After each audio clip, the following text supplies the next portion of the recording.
What is going on, guys? This is Ryan, aka Wags, with the Brothers Dimm, bringing you guys another deck tech video today. This is a deck that I've been playing just recently. I've only gotten like 3 or 4 games with it, but it feels pretty strong. I haven't lost yet, and in only one of the games have I even lost a character, just because of all the shield generation and the amount of damage that this can put out really quickly. So I do think there's something here. I don't think it's necessarily an optimized list. I'll tell you, or I'll talk about a couple of the changes that I would make already. This is the deck that I have been running, um, but we'll dive in. I'll kind of explain some of my choices, and as well as some of the changes that I think I'm going to start testing. Um, so this is a combination of Mace Windu, the new Mace Windu from what's that set? Convergence. Sorry. Uh, he's got a great die side. So one melee, two melee, two focus, one resource blank. So with Padme's ability to turn focuses into indirect, he's got 5 incredible sides. You're not upset. I mean, the one melee could be a little bit lackluster, but there's a lot of times where you want to play around in easy pickings or something like that, and he really helps out with that one melee side. His power action, look at the top 4 cards of your deck. You may play an upgrade among them. Place the rest to the bottom of your deck in any order. If that upgrade was played on a Jedi, give it a shield. So if you play it on Mace with his power action, you get a shield automatically. So that's one of the reasons why this has such a solid health pool, is because he's consistently generating shields, and it's hard for your opponents to kind of just outpace that. Plus, I run a ton of mitigation in this deck, which we'll go into in a little bit. And that's another reason why it's hard for opponents to kind of push consistent damage through on this. The 3 decks that I played a Iden Beckett deck that I beat. Then I played a 3-wide vehicle deck with Lando. And then I played my good buddy Mike. He's been playing a Yoda 2 Marauder like ramp deck. So all 3 of those decks, so 2-wide, it was not particularly close, and the other 2 were really good games, but I still was able to edge out the win. And the Yoda one has a ton of health. I think it's 28 health, so you can see how much damage this thing can put out. But yeah, so Mace is really good. He's the focal point of the deck. The other thing I like about this deck from initial testing is there doesn't seem to be a really good opening target.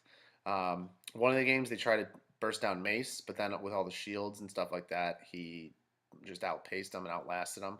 And then in the other 2 games, they had targeted Padme, and Padme died the last round to Yoda Marauders. But again, if you can get her ship out, or with all this removal, she's got a lot of survivability as well. So yeah, there's no real clear target. I think Padme's probably the right call, but if you're loaded up with Mace at that point, it doesn't really matter if they kill her. So then we have Padme Amidala Elite. She's from Convergence as well, and her ability is you may resolve your dice showing focus as if they were indirect damage. So her 1 focus, 2 focus, 3 focus, 1 discard, 1 resource blank. It's just her ability is so good with Mace. It's not just her dice; it's all of the dice that turn into turn into indirect. So anything out here that has focus on it, which not much of it does, um, all of a sudden becomes damage. And she can also, with her 3 focus, she can just focus into max damage really consistently. And that's part of why this is a really good deck. When this set first came out, I was really excited about Padme. And I tried to jam her into the deck that I was playing right away was Yoda AR. And I liked it. It was really good, really strong against 2-wide characters. The only problem was once she died, it kind of turned off the deck. So unless I had like a treasured or a force wave on Yoda, um, I really wasn't doing a ton of damage at that point once she goes down. So to fix that, I paired her with Mace, because if she goes down, Mace doesn't really care about that 2 focus side being indirect. He cares more about just chunking out damage consistently. And he's always got these upgrades on him, so that's what he does best. So I think I kind of fixed that indirect problem, but at the beginning of the game, and if there's down to 1 character, indirect is so strong, just to get as much damage across as possible. And then if she's still alive and they're down to 1 character, forget about it, because the amount that she can just churn out is crazy. I am playing on the Salt Flats right now, just because Mace and Padme are both leaders, so it's helps out with kind of another extra focus where I don't have to burn one of her dice to turn one of my dice to something that I want.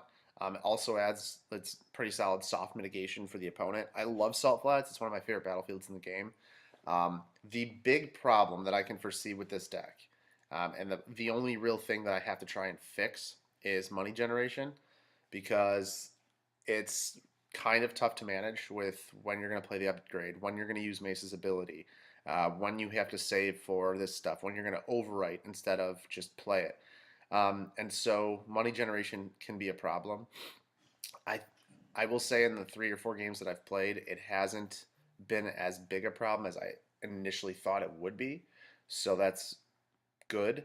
But this could turn into Theed if I keep testing and find that money is going to be really problematic. It could turn into Theed. The only problem is I don't like getting rid of any of their dice because they're so good and so valuable. So we'll see. I'm playing with Salt Flats right now. I really like it. I think I had the battlefield in 2 of the 3 games that I've played. The other one was military camp against Iden Beckett, and it was fine without it because shields are great too. Um, when I shield up, I gave one of each to Mace and Padme. It's probably the right call. 2 can go on Padme, but then I think it just opens up for them to start targeting Mace, which I don't necessarily want them to do. So I think one of each is the right call. But yeah, Salt Flats, we'll see. I'm probably going to keep it for a little bit at least and see if there's anything else. I'll play with other battlefields, but we'll see. So the upgrade package. The upgrade package is pretty tight. I really like the decisions that I've made. There might be space for one more. I'll tell you about that in a little bit. But all of these serve a purpose, and I'll explain. So none of these are blue character only, the lightsabers. So I really like the fact that they can go on Padme if it looks like Mace is in trouble. So I didn't want anything to be blue character only, because then if he dies and it's just her and I'm stuck with this dead like Obi Saber or something like that, that would have been problematic. Ezra's Dagger of Mortis, Rey's lightsaber, they're all redeploy. So if they are on Mace and he goes down, switch him over to Padme. The thing I really like about Dagger and Ezra's and Rey's, not so much Ezra's because Ezra's is just okay, but especially with Dagger and Rey's, the reason I picked those 2 is because they have strong base sides. So they have 3 damage sides each. 2 of them are base sides. So I don't have to worry about if I roll a modifier or something like that. I can probably focus or something, but it's not two. It's not more than 1 modified side. So I can even match them up with each other if they're both on her, and that's something that I really enjoy. It's one of the reasons why the Treasured is only one of for now. I really like Treasured, but on Padme it's kind of bad because there's no base side. So it's basically just roll the special, or hopefully you have another one of these things down. Um, but yeah, Dagger of Mortis. I mean, it's been around for a few sets now. It's incredibly strong. Redeploy is great. It can steal a shield from a blue character if you're resolving melee, and it's really good.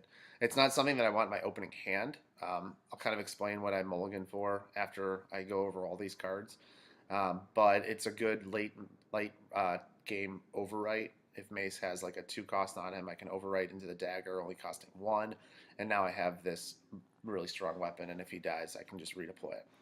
Ezra Saber. I'm not a fan of this card. It's okay. I mainly do it because it's a decent 2 cost option with 3 damage sides, and it's got redeploy. It's not blue character only, so I can put him on either one.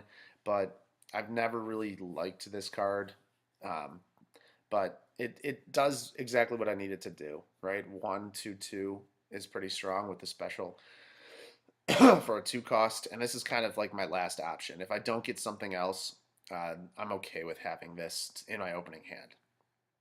Luke's Lightning Rod, I know it's 1/2/2 as well. I just like it more because it's got same damage sides, so I don't have to worry about the range or the special. It's just melee. I will say that against yellow hero decks, it's kind of this is it loses a little bit of value on Mace because it's so easy pickable, if you will. And that happened a couple times in my game against the Yoda Marauders. Um, so that's something to be aware of for sure because they line up with Mace so well. But if they don't have easy pickings or anything like that, this is it's a great die. I mean, two melee match with Mace, you can easily roll into 6 damage turn 1, and that's just going to shorten the game. That's not even including anything that Padme gives you. So I really like Luke's Rod. I try to start with that in my hand if I can, just because I really like it. Mace Windu's lightsaber. This I haven't played this yet, but I don't think it's a cut. I'm going to keep it just because it is really good with Mace, and you can get 2 resolutions out of it. Even if you're resolving the shields, it's really good die sides. And then the special with the 2 unblockable, it's good against shield decks. There are a few shield decks. Yoda was one of them when I was playing. He was shielding up towards the end. Qui-Gon's out there. So I really do like Mace's Saber. And base sides, base damage sides. So you put on Padme, resolve it, power action it to Mace. It's definitely slower, but I've found with this deck, I don't need to roll and resolve. I can kind of just mitigate, do my thing. Okay, roll out Padme, see what she gets. Okay, roll out Mace, or put one of these things on Mace, roll them out, use his power action. Not in that order, but it's I know it's a 2 character deck, so everyone's like, oh, just roll out and resolve your melee and then your indirect and get out of there.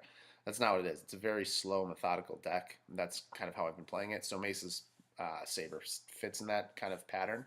So I do really like it. It's going to stay for now. Even though it hasn't hit the table yet, I could definitely see its utility, late game especially.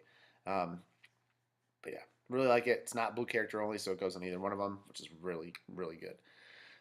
So early front runner for deck MVP is the Quicksilver Baton. It is really good. I run 2 of them. They're non-unique, 2 cost. I love this card right now. I've been looking for a deck to put this in. I played Phasma a little bit, and it just doesn't fit with that whole Phasma. What Phasma's trying to do, I don't think it fits perfectly. But with this deck, it is awesome. Um, it's a 2 base, a +1, +2 melee, 1 disrupt, 2 shield blank.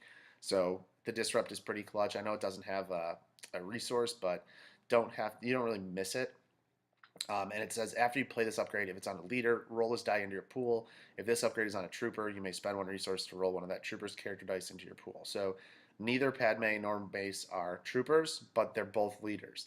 So after you play this upgrade, if it's on a leader, you can roll it into your pool. This is extremely good with our focus abilities and the amount of focus that we have showing on dice, because what can happen is if Mace is out there with like a treasured and a dagger or something like that, so he's got 2 upgrades on him. I roll out Mace, I have one of these things in my hand, or even with his power action, I can dig for 1. So I roll out Mace and I resolve the treasured lightsaber. So let's say I roll a special or I roll a resource or something like that. So now they think, oh, hey, that's 1 less die that I got to worry about. Now I can overwrite the treasured with the Quicksilver and get another die out there. This is really good late turn when people think that the turn's done. One of the against that Lando 3-wide deck, I had 0 dice left. I had a 1 focus showing from Padme, and I had one of these in my hand. It was the last card in my hand, and I think he had little Anakin with 2 health remaining. So he claimed, because there was nothing else that I was going to do, he could just spread his indirect out, and that was Padme's max. I overwrote into a Quicksilver, rolled the die in, focused to the 2 melee, and surprised killed Anakin. So those plays are really, they're live. I mean, I've overwritten a Quicksilver with a Quicksilver and done the same thing. It's extremely strong. It's sneaky. I love it, and it's only 2 cost. So this is definitely a 2 of. It's going to stay a 2 of for now, and I don't really see myself cutting it down to 1 just because of the sneak plays that you can do. It's a good card to have in your opener. It's a good card to fish with his ability. Just overall, the utility of this card's insane, and I can't speak highly enough of it. Next, we have 2 Republic Jedi armors. So this is kind of a trial period, but I do like I like finding this card with Mace's ability, because after you play the upgrade on a Jedi, give it a shield, and then his says after you play the upgrade on a Jedi, give it a shield. So if I fish with his ability and I play this off the top 4 cards, I get 2 shields on him, which whatever, it's fine. And then he has +1 health, so it's going to extend the game a little bit. No damage sides though. 1 focus, 1 shield, 2 shield, 2 for 1 shields, and then a resource blank. It's okay. I have it as a 2 of right now just because I really want to test if I like it or see how much I like it. It's a kind of another bottom of the barrel option like Ezra's lightsaber when it comes to power actioning and stuff like that. But there have been a few times where either the shields or the +1 health make a difference. It's not blue hero only or blue only, so I can put it on Padme. She doesn't get the shield because she's not a Jedi, but she does get +1 health. So that's kind of why I like this as well. Um, I'm gonna have to test probably against more aggro decks to see if this thing is completely necessary. But I can definitely see myself keeping at least one, but probably two, just because I don't know of anything else that I would want in its spot. I played around with the idea of running two treasured in one of these, but I think I like the two of these better over the treasured. But I think that's just a personal preference. If you play this and you don't like this card, I don't blame you. It was really good. I played it in the Mace Satine Built to Last Bandolier deck that's going around, and it was really good there because it didn't count. If you had Bandolier down, it didn't count as a upgrade spot. So you just have +1 health, and then you don't have to worry about overwriting it. Here we're a little bit more limited because we're only allowed 3 upgrades because of no Bandolier. We don't have yellow. Um, but I still think I really like this for now. I can play around with the idea of going to 1. I don't think I'd go to 0, but for now it stays at a 2. But I can, if you make changes with your deck, I can definitely see it going down to a 1. We have Raze next. Raze has been around forever, so I'm not going to really talk about it that much. 2 base sides. I know one of them's a pay, but that's fine. Towards the end of the game, we have a lot of money that we don't really need to worry about, just mitigation. It can go on either player or either character, Mace or Padme, and it gets a shield when I play it. So pretty strong. It's got redeploy, so I don't have to worry about it being gone once the character's dead. Not something that I want to start with, but something that I like finding. I mean, mid game, maybe turn 2, just to get, because it's got 2 and a 3. It's pretty hefty. And then we have Treasured. So Treasured I really like because of the card draw. And it allows for, if you're against a shield deck or if you're against a deck that has Riot Shield or something like that, the special allows you to kind of block that. Riot Shield's pretty much everywhere right now, especially with Phasma being pretty strong. So being able to kind of surpass that and deal unblockable damage is really good. So Maces and Treasured gain utility when you're playing against Phasma or a deck that, like a Trooper deck that might be running Riot Shield. So I know that Iden Beckett had 2 Riot Shields, and this kind of went around one of them. So it's really strong. Again, you can make a case for 2. I just don't like the +1/+2. If this had 1 base side, if it was 2 melee +2 melee or 1 melee +2 melee, and this was just it wasn't a +1, I probably would put it in a 2 of. Honestly, that's how much that matters. But the card draw is really good. I've played it a couple times or overwrote because I start off with my hand with no mitigation, and then I play this down right away. I force it down and then get a mitigation card. So again, I'm probably going to toy with the idea of having 2. I'll play a few more games with Republic Jedi armor and really see how often I get it on the table and how often I want to get it on the table. And if I want to make it a treasured, I can. But not blue character only, so can go on Padme as well. So supports, we have 2 Padme's Royal Airships. So I have 2 of because we're not ARing it like the Yoda version, so I do want to find this eventually. It is not imperative to get this thing out. I've won games where this hasn't even hit the table. I've won games where this hits the table in the last round. So it's not a necessity to mull and get this thing out. If it's in my opening hand and it makes sense for me to play it, then yeah, I'll definitely play it. My priority is to get some stuff on Mace right away, and then if this thing can go down turn 2, that would be perfect. I do like the 2 resource side, however, so if I do get this down and I need to ramp, I usually focus to that first. Just trying to ramp a little bit harder. If I can start the next turn with 4 resources and play one of these bigger upgrades and then have this down for turning damage, that would be the dream. But it's really good because it can give either one of these characters a shield. So if Padme is all loaded up with shields, or if they're targeting Mace, you can give Mace a shield. You just don't activate him. Or you give Padme the shield, just rolling all of like 3 dice right away, then you can roll in Mace and really set up for some sick route plays. So I do like this as a 2 of. Not going to go down. I know it's not a part of it's not the main game plan to get this down on the table, but I still like 2 because if you do get this down, it's really strong. Yoda's or Suppressive Fire. it's just basic mitigation. It's preemptive. Throw it on the table at the end of the round or at the beginning of the rounds, and you can kind of determine what you want, what you don't want. It's really good. Yoda's Spirit. I have not played this on the table yet. I like it in theory. I just don't know. This is one of the first cuts, I think, and I would probably put in like a Qui-Gon Jinn's lightsaber. I think that's what I'm leaning towards, just to test that too. The theory behind this is the focus obviously goes really well with Padme. Two shields, great, and then unblockable damage would be awesome because it goes around ride shield. Three unblockable is really good. You do lose this though; it goes back into your deck, but it's fine against like mill, where you can just kind of recycle something. The problem is, and the problem that I'm kind of finding, is the two resource cost has to come from somewhere. So you have to pay the three for this. We don't have tech team. We don't have anything like that. But this is definitely worth it right away, right? Gets a shield, has the focus sides for Padme, can max all your dice without worrying about using her dice for focus. Has two resources, has two shields. So it practically pays for itself. Yoda's Spirit, you can't overwrite, and that's what I was getting at with supports. Like these things, if I get a 3-cost lightsaber in my hand, turn 2, and I only have 2 resources, I can still overwrite and still have a resource for mitigation. With Yoda's Spirit, you're spending both of them to get it on the table, which is problematic because you don't always have 2 resources. Um, I'm gonna play maybe 1 or 2 more games with this and see if I ever get it down. And if I don't get it down, I think it's coming out for probably Qui-Gon's lightsaber. Um, but I just really think it fits. I mean, in theory, it should work. In my head, it works. It just hasn't in the game yet. And I mean, I haven't needed it obviously, but I want to maybe play a game where I force it on the table and just see what I feel about it. But yeah, so this one, like the theory behind it. If you want to cut it, go ahead. I do think it has utility. I just haven't seen it yet, and that's kind of the problem.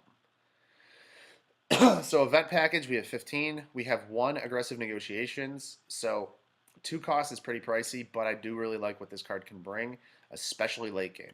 I would never make this a 2 of, just because you can't afford 2 of. But if you can get this late in your game, it closes out games or just blows out somebody like the whole turn. So in that last game against the Marauders that we'll be posting, I had it in my hand. He ended up milling it, but that was my win ticket. It was okay if he rolls in a couple plus 2s or whatever. I'm gonna deal 4 indirect damage. He can't handle it. So it's kind of a sneaky little damage from hand, similar to how the Quicksilver was, and I really like it. So I'm gonna keep it as a 1-up for now. It could get cut eventually if I don't play it, but I do like having that option to just either blow him out or deal a ton of damage to him. 2 Disciplined Minds, spot a Jedi to remove a non-Jedi die. That's pretty good. Mace is a Jedi, obviously, and he's usually the last target, so it's pretty live all the time. There's not many blue hero decks running around, so you don't really have to worry about non-Jedi dice. The only big one that you got to worry about is Yoda. But then if you play like a mirror against Mace or Qui-Gon or something, you just can't use it on their character dice, which is fine. Just use it on their upgrade dice. Field Medic, pretty self-explanatory. Heal 2. Fresh Supplies is one that I had to try to address the resource problem.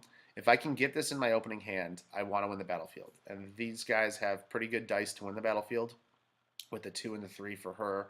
And then he's got 2 2s, or 3 2s with the 2 focus. So my roll-off percentage is pretty high. So I usually try to take my battlefield if I have fresh supplies. Because if I can start the turn with 3 resources, it's really powerful because now I can play one of the 2 costs and have money for some mitigation. So I like fresh supplies a lot. If I don't have the battlefield, it's just a reroll, which is fine. You don't really have to reroll a ton with this deck because of all the focus, so that's nice as well. Hidden Motive, blue staple, I've talked about it before. Logistics, again, helps with the money spot or situation. I don't like to telegraph logistics plays. So, like, I'm not going to waste a focus on Padme, at least in the beginning of the turn, to just put her to a resource right away, because then it's like, okay, well, obviously he needs something, so I'm just going to mitigate that resource, if you're playing against a smart opponent at least. So I try to roll it in naturally. If I don't, this is an end of turn play. So if neither one of those or an upgrade doesn't roll resource, I don't sweat it. I'm not going to intentionally focus, unless they've claimed out and now I can do whatever I want. I don't try to force this play, but has really helped. Getting an extra resource is definitely beneficial, and it really sets you up for turn 2 and turn 3. Pacify, great zero cost removal, especially if I take my battlefield. They usually try to protect their big character. So if Phasma gets 2 shields right away, I can pacify one of her dice and then just give her 1 shield. It's not a big deal. So I really like zero cost. And if I have to, if I'm in a bind, I can remove my character dice for the shields. I don't think I've ever done that, but I do like pacify a lot actually, especially in this deck because if they block 2 damage of indirect or something like that, I'm still pushing it across, so I don't really mind it. And finally, I have 2 routes. Route was interesting. I was like nervous about it having it because I mean it feels like we're mitigation light. I know it looks like we have a ton of mitigation, but I felt like building this deck. I'm like, oh man, there's no high impact removal. All right, it's single die, single die, single die. Heal 2, single die, single die. So there's no like big blowout, like best defense or easy pickings or anything like that. Route was kind of that slot, but I was nervous about getting as much dice in the pool. And since I've played it, I don't have to worry about that. If I have Padme's airship, I've had 2 games or 2 instances where I've routed 2 dice with this deck with just like, okay, I'm rolling in Mace and his upgrades. Now I'm rolling in Padme or her ship, and now I have 6 dice in the pool. Okay, route the 2 most threatening dice. So definitely, it's always on because I'm always going to have 3 dice in my pool except for turn 1. This isn't something that you keep turn 1, but after that, you're always live. So for at least 1 die. So route stays as a 2 of. I really like it in this deck. It really helps out. But yeah, this is the shell that I've been putting together or that I put together and have been playing with. I really like this deck. It feels good. It feels fun too because you can just focus in a max damage. Every die is threatening with Padme almost, and now with Mace for sure. Every die is a threatening die. So you force your opponent into a lot of interesting decisions of when to mitigate and what to mitigate, because if they take away a 2 melee from Mace, you're usually still having a really good side, or you can just focus max with Padme, and then they're like, well, I should have saved that mitigation. So um, it is tricky with money management. It's going to take some practice for sure if you want to jump in and start playing this deck. And it's also tricky when to use her dice to actually focus, but when to use them for max damage. Because, yes, using 3 focus is usually beneficial, but you're taking away 3 damage if you are 3 focusing. I know you're maxing everything else out, but it's tough. So it's definitely a deck that can take some practice. But I would definitely play it. It's fun. It's awesome. I love these characters. So when I'm mulliganing, I'm going for a 2-cost weapon here. Ideally, Quicksilver or Luke's Lightning Rod. Luke's Lightning Rod is a good base to start with because it doesn't have any modified sides like Quicksilver does. But either one of these 2 are what I want to start the game with. And then based on my opening hand, we'll determine when I power action with Mace. If I only have 3 costs, I'll probably power action like right away just to try to get a 2 cost on him. I want fresh supplies. I want logistics. One of those 2 usually. I don't need both. And then ideally we get either hidden motive or pacify, and then one of these 1-cost removals. Suppress the fireworks as well. If you can get a Padme's Royal Airship with logistics or fresh supplies, that would be perfect. That could be a good dream too. But I don't force Padme's on the ship or on the table yet. I might start doing it just to see how those games go, but usually it just closes out. But thanks for watching, guys. Let me know what you think about this deck. I would definitely give it a try. It's a lot of fun. I think it could be pretty good as well. But yeah, as always, if you have any questions, leave them in the comments. Do whatever you gotta do. Thanks for watching. Really appreciate it. Brothers Dimm, out.